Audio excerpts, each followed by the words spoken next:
Hi friends, welcome to Sri Shakti 777 YouTube channel. Hardly when, scarcely when, barely when, no sooner than, as soon as. అంతేకాకుండా hardly, scarcely, barely ఈ పదాలను ఎలా వాడాలో మీరు ఈ వీడియోలో నేర్చుకోబోతున్నారు. ఫ్రెండ్స్, ఇలాంటి మరిన్ని వీడియోస్ మీకు కావాలి అనుకుంటే తప్పకుండా ఈ ఛానల్ని సబ్స్క్రైబ్ చేసుకోండి. ఈ వీడియో మీకు నచ్చినట్లయితే లైక్ చేయండి, తప్పకుండా కామెంట్ రూపంలో తెలియజేయండి. అంతేకాకుండా ముందుగా ఇక్కడ ఒక విషయం ఏంటి అనంటే హార్డ్లీ వెన్, స్కేర్స్లీ వెన్, అంతేకాకుండా బేర్లీ వెన్ ఈ మూడు పదాలను కేవలం పాస్ట్ టెన్స్ గురించి మాత్రమే తెలియజేయడం జరుగుతుంది.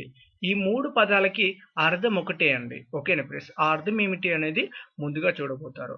అంతేకాకుండా నో సూనర్ దెన్ అన్నా కానీ అర్థం ఒకటే, కానీ నో సూనర్ దెన్ ని మనం ప్రజెంట్ లో కూడా చెప్పడం జరుగుతుంది, పాస్ట్ లో కూడా చెప్పడం జరుగుతుంది, ఫ్యూచర్ కి మాత్రం చెప్పడం అనేది ఉండదు. ఇక చూసినట్లయితే యాజ్ సూన్ యాజ్ అని అన్నట్లయితే దీనిని ప్రజెంట్ కి, పాస్ట్ కి, ఫ్యూచర్ కి తెలియజేయడం జరుగుతుంది. ఓకే, ఇవి సెంటెన్స్ అనేది మేక్ విధానం రూపొందించడం ఎలా ఉంటుందనేది చూద్దాం ఫ్రెండ్స్. ముందుగా నో సూనర్ ప్లస్ డూ లేదా does plus subject plus verb 1 plus than plus subject plus verb 1 అంటే ఈ సెంటెన్స్ దేనిని సూచిస్తుంది అని అన్నట్లయితే ప్రజెంట్ సిచ్యువేషన్ ని సూచిస్తుందండి. ఓకేనా ఫ్రెండ్స్? ప్రస్తుతం అనే పదాలను తెలియజేయడానికి ఈ డూ లేదా డస్ అనే హెల్పింగ్ వర్బ్ ని వాడడం జరుగుతుంది. అంతేకాకుండా ఫ్రెండ్స్, ఒక్క విషయాన్ని గమనించండి, నేను ఈ వీడియో పూర్తిగా కంప్లీట్ అయ్యేంత వరకు సెంటెన్స్ రూపొందించడం ఎటువంటి హెల్పింగ్ వర్బ్ని ఇస్తానో అదే హెల్పింగ్ వర్బ్ని వాడడం జరుగుతుంది. ఎటువంటి మెయిన్ వర్బ్ని ఇస్తానో అటువంటి మెయిన్ వర్బ్ని మీరు వాడడం జరుగుతుంది. అంతేకాకుండా వేరే ఇతర హెల్పింగ్ వర్బ్ని తీసుకోవడం లేదా ఇతర మెయిన్ వర్బ్ని తీసుకోవడం అలా మీరు చేసినట్లయితే మీరు చెప్పే సెంటెన్స్ తప్పవుతుంది. ఎగ్జాంపుల్ ఇక్కడ చూసినట్లయితే do does plus subject plus verb 1 ఇచ్చానండి. ఈ వర్బ్ 1 స్థానంలో వర్బ్ 1 చెప్పాలి. మళ్ళీ మీరు వేరే ఇతర హెల్పింగ్ వర్బ్ మెయిన్ వర్బ్ని అనేది చెప్పకూడదు. ఇక్కడ కూడా చూడండి, దాన్ ప్లస్ సబ్జెక్ట్ ప్లస్ వర్బ్ 1 ఇచ్చాను.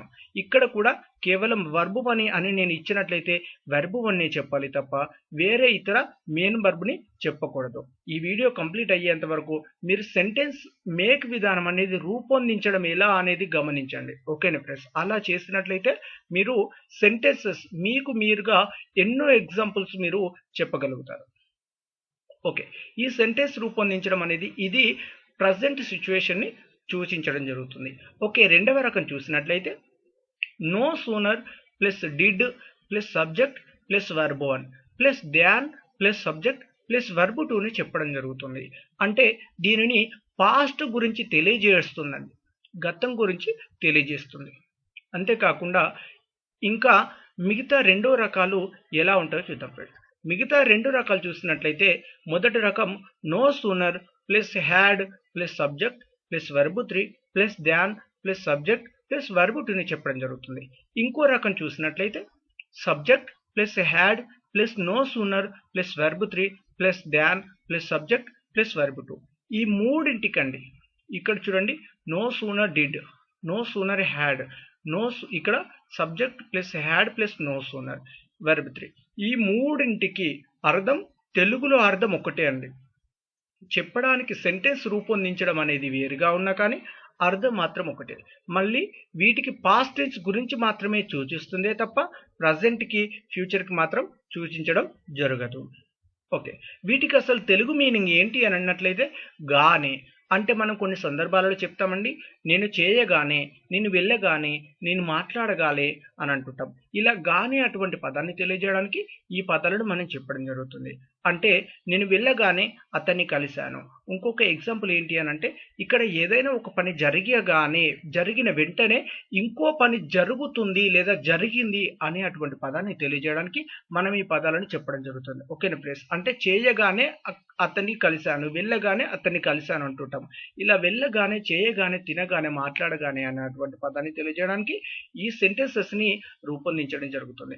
ఓకే, ఎగ్జాంపుల్ గా ఒక సెంటెన్స్ చూసినట్లయితే no sooner had he come than she told to him to meet Raj. అతడు రాగానే ఆమె అతనితో రాజుని కలవమని చెప్పింది. అంటే గతంలో జరిగిపోయింది, కలవమని చెప్పింది. ఇక్కడ చూడండి, రాగానే ఇలా ఏదైనా ఒక పనిని రాగానే ఆమె అతనితో రాజుని కలవమని చెప్పింది. అంటే ఇక్కడ చూడండి, రాగానే ఒకటి పదం, మళ్ళీ కలవమని చెప్పింది అనేది రెండో పదం. ఇలా రెండు సెంటెన్స్, అంటే ఒక పని జరగగానే మరొక పని జరగడం అని తెలియజేయడానికి, అంటే ఇలా వెళ్ళగానే, తినగానే, మాట్లాడగానే, చేయగానే అనేటువంటి పదాలను తెలియజేయడానికి ఈ సెంటెన్సెస్ ని రూపొందించడం జరుగుతుంది. ఓకే, ఇక చూసినట్లయితే హార్డ్లీ అండి. Hardly plus had plus subject plus verb 3 plus when plus subject plus verb 2. దీని అర్థం hardly had I arrived home when my phone rang. నేను ఇంటికి రాగానే నా ఫోన్ రోగింది. అంతేకాకుండా ఈ సెంటెన్స్ రూపొందించడం అనేది ఇంకొక రకం ఉంది, అది ఎలానో చూద్దాం friends.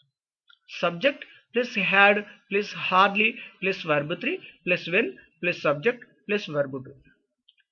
I had hardly arrived home when my phone rang.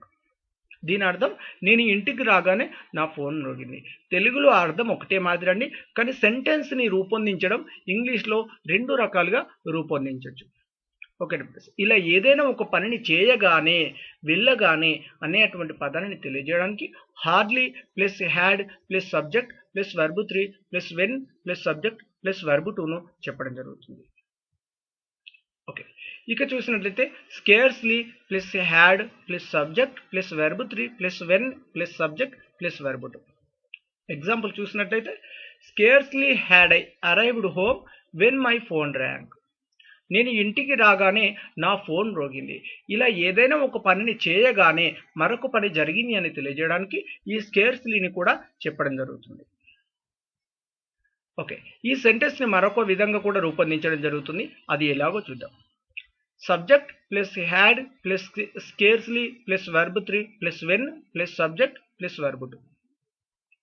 I had scarcely arrived home when my phone rang. అంటే నేను ఇంటికి రాగానే నా ఫోన్ రోగింది. ఇలా ఏదైనా ఒక పనిని చేయగానే అని తెలియజేయడానికి స్కేర్స్లీని చెప్పడం జరుగుతుంది. ఓకే, ఇక చూసినట్లయితే బేర్లీ. బేర్లీ అనే సెంటెన్స్ రూపొందించడం ఎలా ఉంటుంది అంటే barely plus had plus subject plus verb 3 plus when plus subject plus verb 2ని చెప్పడం జరుగుతుంది. Barely had I arrived home when my phone rang. నేను ఇంటికి రాగానే నా ఫోన్ మ్రోగింది. అంతేకాకుండా ఈ సెంటెన్స్ ని రెండవ రకంగా కూడా రూపొందించడం జరుగుతుంది, అది ఎలానో చూద్దాం friends. Subject plus had plus scarcely plus verb 3 plus when plus S subject plus verb 2. ఈ స్కేర్స్లీ మీకు ఎగ్జాంపుల్ ఇచ్చాను, అంటే ఈ స్కేర్స్లీ స్థానంలో మనం బేర్లీని చెప్పడం జరుగుతుంది, ఈ బేర్లీని చెప్పడం జరుగుతుంది. ఓకే, ఎగ్జాంపుల్ చూసినట్లయితే I had barely arrived home when my phone rang. అంటే దీని అర్థం నేను ఇంటికి రాగానే నా ఫోన్ రోగింది. ఇక్కడ స్కేర్స్లీ ఎందుకు ఇచ్చానంటే మళ్ళీ చెప్తున్నాను, బేర్లీకి స్కేర్స్లీకి హార్డ్లీకి ఎటువంటి భేదం అనేది లేదు అనే ఎగ్జాంపుల్ అనేది తెలియజేయడానికి ఇక్కడ స్కేర్స్లీ అనేది మీకు ఇవ్వడం జరిగింది. అంటే స్కేర్స్లీకి బేర్లీకి ఎటువంటి తేడా లేదు.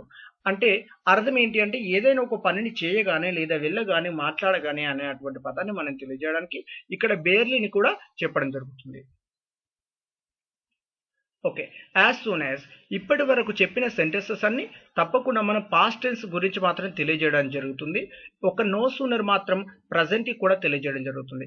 కానీ ఈ యాజ్ సూన్ యాజ్ అనేది ఫ్యూచర్ కి, ప్రజెంట్ కి, పాస్ట్ కి మూడు రకాలుగా మనం వాడడం జరుగుతుంది. ఓకే, దీని అర్థం ఏమిటి అని అంటే ఏదైనా ఒక పనిని చేయగానే, అంటే వెళ్ళగానే, మాట్లాడగానే, తినగానే అని మనం తెలియజేయడానికి ఈ యాజ్ సూన్ యాజ్ ని కూడా చెప్పడం జరుగుతుంది. As soon as I come here, I will meet you. నేను ఇక్కడికి రాగానే నేను మిమ్మల్ని కలుస్తాను. ఇలా ఈ సెంటెన్స్ రూపొందించడం యాజ్ సూన్ యాజ్ తర్వాత సబ్జెక్ట్ ప్లస్ మీరు ఎటువంటి వర్బ్ చెప్పాలనుకుంటే అటువంటి వర్బ్ చెప్పండి. దాని తర్వాత కామా అనేది మెన్షన్ చేయాల్సి ఉంటుంది. ఇక్కడ కామా మెన్షన్ చేసిన తర్వాత సబ్జెక్ట్ ప్లస్ హెల్పింగ్ వర్బ్ తీసుకుంటే హెల్పింగ్ వర్బ్ లేదా డైరెక్ట్గా మెయిన్ వర్బ్ని కూడా చెప్పడం జరుగుతుంది. ప్లస్ ఆబ్జెక్ట్ మీరు ఏం చెప్తారో అది చెప్పండి. ఇలా యాజ్ సూన్ యాజ్ అంటే ఏదైనా ఒక పనిని చేయగానే, వెళ్ళగానే, తినగానే, మాట్లాడగానే అనేటువంటి పదాలను తెలియజేయడానికి యాజ్ సూన్ యాజ్ అనే పదాన్ని చెప్పడం జరుగుతుంది. ఇక చూసినట్లయితే హార్డ్లీ, స్కేర్స్లీ, బేర్లీ, వీటికి అర్థం ఏమిటి అని అంటే ఆల్మోస్ట్ నాట్ అండి, అంటే పూర్తిగా కాదు అని తెలియజేయడానికి హార్డ్లీ, స్కేర్స్లీ, బేర్లీ అనే పదాన్ని కూడా చెప్పడం జరుగుతుంది. అంటే వీటి అర్థం మనం క్లియర్గా చెప్పాలంటే నెగిటివ్లో నాట్ అని చెప్పడం జరుగుతుందండి.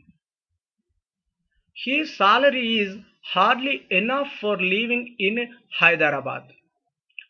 లేదా his salary is barely enough for living in Hyderabad. అంటే అతడు హైదరాబాద్లో ఉండడానికి అతని జీతం సరిపోదు, అంటే ఇక్కడ బేర్లీ అనే స్థానంలో ఆల్మోస్ట్ నాట్ ఎనాఫ్, లేదా హార్డ్లీ స్థానంలో almost not enough.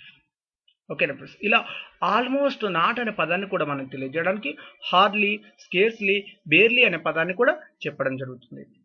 Okay friends, thanks for watching. Please do like and share.